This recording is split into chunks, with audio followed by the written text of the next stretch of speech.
Membantu pemulihan serta normalisasi pasca bencana yang melanda Kabupaten Padang Pariaman, puluhan personil Brimob Dapolda Sumbar bahu-membahu melakukan pekerjaan pembangunan huntara di kawasan Asam Pulau, Kecamatan Kayu Tanam, Kabupaten Padang Pariaman, Provinsi Sumatera Barat.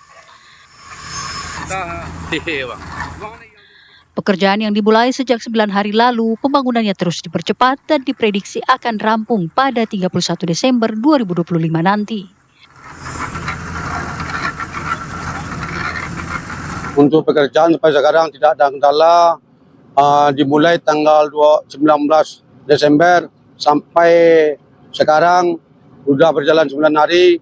Untuk selesai pekerjaan 36%, sampai 31 Desember harus siap atas perintah pimpinan saya. Sebanyak 50 anggota personil kita kerahkan untuk pekerjaan huntara ini. Pembangunan huntara di Padang Pariaman dilakukan sebanyak 3 titik lokasi, di antaranya di Korong Asam Pulau, Kecamatan Kayu Tanam, di Kecamatan Batang Anai, dan Kecamatan Lubua Aluang. Ditargetkan bulan Januari mendatang warga yang terdampak sudah bisa menghuni huntara tersebut.